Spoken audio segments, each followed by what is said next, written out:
Bom, eu tô aqui com um ator conhecidíssimo no Brasil, Tom Hanks. Nice to meet you. It's a pleasure. Nice to see you. I'm saying to the Brazilians that you're very known in Brazil. They love you in my country.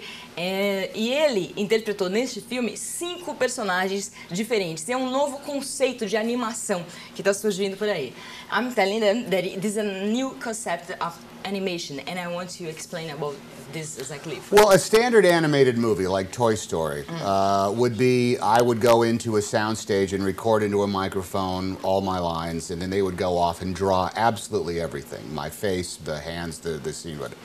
In this technology, we actually go and perform our roles on stage, on camera, so to speak. And so it's our faces and it's our bodies.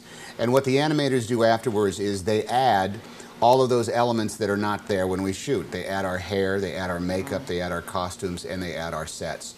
But what you're getting in this is an actual, the human movements and the human expressions, everything but the eyes, because those have to be animated in. And that's why it's called performance capture as opposed to pure animation. It's not difficult to act as a child and as an adult, as a different person? Well, that's what I do yes. for a living. There's no secret to it. What do you prefer?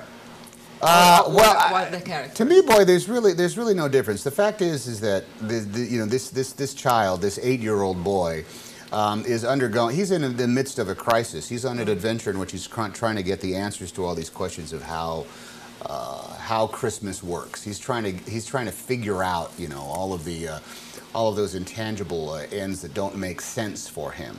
So he is an 8-year-old kid, and he's delighted by the same things 8-year-old kids do. But I think you'd be surprised at how much joy an adult can get from just like, say, pulling the cord on a steam whistle on a locomotive. When the kid says that, he pulls it down and makes a big loud noise. He says, man, I've wanted to do that all my life. The fact is, I've wanted to do that all my life. And so I'm 48, so I just removed the 40 years and get to the 8.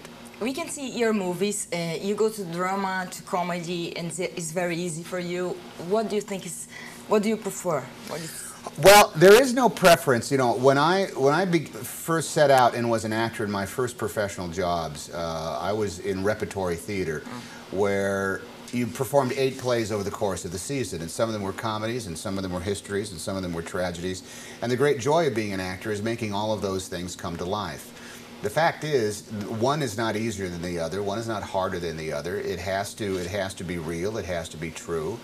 If you're doing a comedy, they have to laugh, and if you're doing a drama, they have to be moved. But both audiences and both types of stories, they have to be emotionally involving to the audience. I don't see a huge difference between doing the two. The task is the same. Figure out, tell the truth, get people involved, and if you're successful, well, then everybody feels as though they got their money's worth.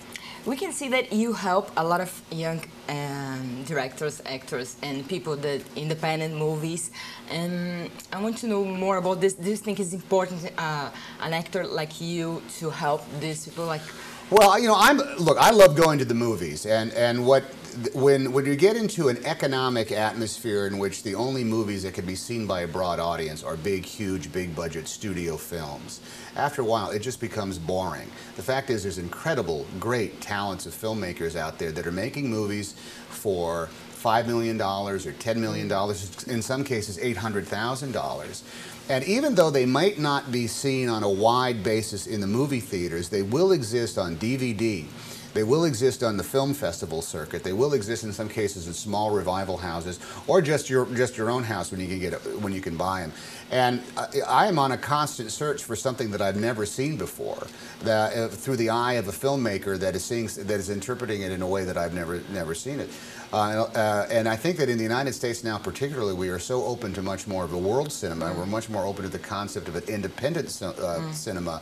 That even though the big movies sort of are these juggernauts that play through all the cinema chains throughout the country, there is still this great market and in fact a hunger for movies about people that are just in rooms talking, doing things that they've never done. So I try to help guys that have good ideas that can't go anywhere else. But more important than that, I try to seek out those films just to see them as a fan, just to see them as a consumer, just to be current and see what other filmmakers are up to.